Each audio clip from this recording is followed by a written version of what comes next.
of cap space as the NBA offseason is in full swing. Teams can negotiate with their own free agents right now. So the Warriors, right now, their negotiations with Klay Thompson are frozen. So let's go down to Orlando, 96.9 FM, the pre- and post-game show host down there in Orlando. Brandon Kravits knows all about the Orlando Magic. Brandon, good morning. Welcome back to the West Coast. Joe Shasky, the Butcher, and Bonte Hill. And the last time we talked to you, Malik Monk was one of the priorities for the Orlando Magic. Now that Malik Monk is off the board after re-signing with the Sacramento Kings, 4 years, $78 million, what are the Magic pivot now? Are they pivoting to Klay Thompson as their number one priority? What's going on down there in Old Town?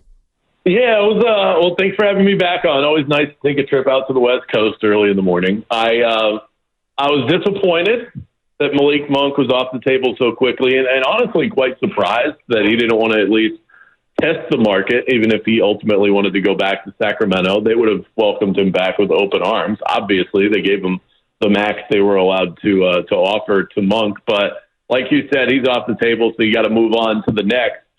Everything is so cloak and dagger with this front office group. They're actually meeting with the media in about 10 minutes, so I ducked out so that I could talk to you guys. But even so, I don't think that we're going to learn anything. It's not like they're going to come out and say, hey, just so you know, before free agency gets here, we plan to offer Klay Thompson a whole bunch of money. It's either going to be Klay Thompson, Paul George, or a name that is going to excite Magic fans a whole lot less. That's essentially where we're at. Wow. Okay. What is the perceived role for Klay Thompson? Is he a starter? Is he a bench guy? Like, explain the role, because I think that's one thing that is clearly up for debate here in Golden State. What the Warriors want, what he's looking for. What is the role? Forget the money for just a second. What is the role that he would occupy in Orlando? I can't see a world where he would sign here and not be a starting option.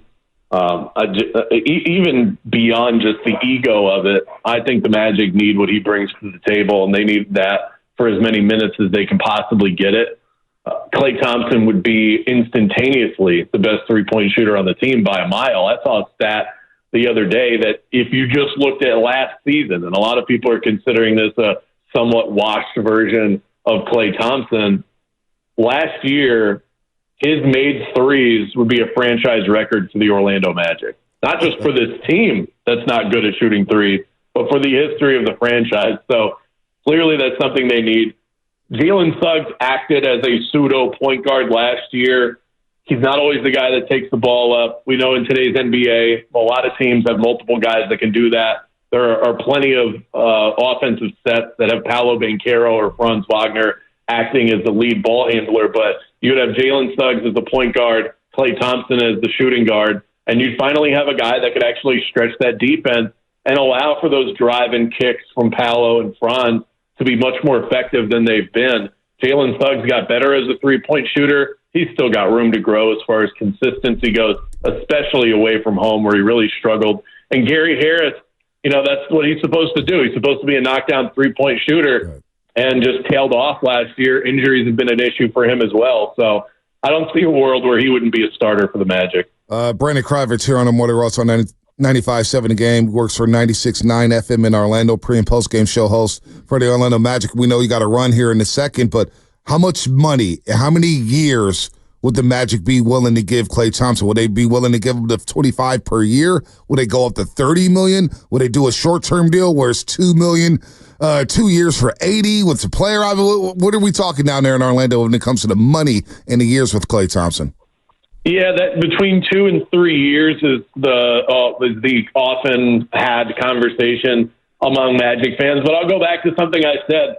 We don't know. I'll give you a good solid guess, but you're just not going to get that information from this front office. And I've seen reports out there from guys that have said the Magic aren't willing to give him 3 years. I promise you guys, whoever said that is making it up. There's no way they have knowledge of that information. But with that said, it does make sense if they wanted to draw a line in the sand. That third year is sort of the sticking point. The Magic have 2 seasons to spend basically as much money as they want to before they have to start worrying about Paolo and Franz affecting the overall salary cap for them. So they're going to spend money over the next, either this offseason or the next. That is going to happen. It's a matter of how do they spend it and does that impact their future? That does become the issue when you talk about names like Klay Thompson and Paul George, because are those guys with the status that they've built up in the NBA, are they going to be willing to take a 2-year deal or a 3-year deal with a team option in that third year? Because I'm sure the Magic want to structure it that way. It opens things up for them to not have to worry about how they're going to work the cap when Paolo and Franz, that bill comes due. But I think if it comes down to it and they're sold that Klay is the guy, then maybe that third year becomes a player option and you kind of put the ball in his court. I think the third year is going to be in the contract if indeed he does sign. It's a question of who controls the third year, because it's not just going to be a 3-year deal. It'll be an option either for Klay or for the team. Well, how confident are you in the Orlando Magic in possibly landing Klay Thompson? When you heard the report over the weekend that negotiations with the Warriors and Klay were frozen, did that give Magic fans more hope that Klay Thompson could be wearing a Magic jersey with pinstripes? Absolutely, and I think the odds makers backed that up. Both the Warriors and the Magic were plus 130 for them to be the next team that Klay Thompson plays for. I think when you start seeing all of that, it does give you a level of confidence.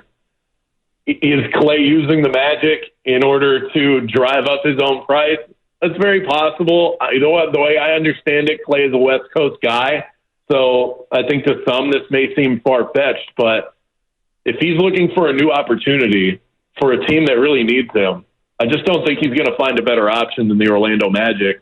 And the Magic with Malik Monk off the board, you get 1 or 2 more free agents that end up deciding they want to play somewhere else. You're going to run out of options pretty quick. I think Klay can drive the price up for a team that needs three-point shooting as much as the Magic do. And we could be looking at a guy that probably should be in the range of just north of $20 million and end up just south of 30. Wow. Did you do more shots? No, I'm just kind of stunned because it sounds like this feels like everything we've kind of hypothesized about, but to hear it from your guys' perspective makes it sound a lot more real. Brandon, real quick, what do you expect to hear from the Magic brass in the next couple minutes here? Will they address free agency? Will they? I know they can't throw the name out there in Tampa, but what are you expecting to hear here?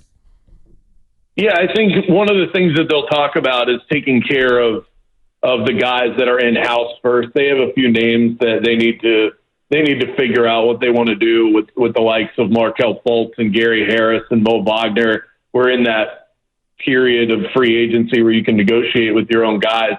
There are a number of players that will impact the overall cap. The Magic could have up to $50 million available if they choose not to bring everybody back. Chances are they're probably going to settle in somewhere closer to that 40 plus range, but they've got to figure that out. So I would expect questions to be answered. As much as they'll dodge it, I expect questions to be answered about the guys that they have to figure out that are in-house right now. And then a lot of this is also pre-draft. That's the reason that there's availability. So outside of free agency, I think most of it will just be about some of the prospects that they're looking at. They pick 18 in a couple of days. All right, Brandon, good stuff as always, man. Get to that presser. We appreciate the time this morning. All right, take it easy, guys. Anytime. Brandon Kravitz, 96.9 FM in Orlando. 888-9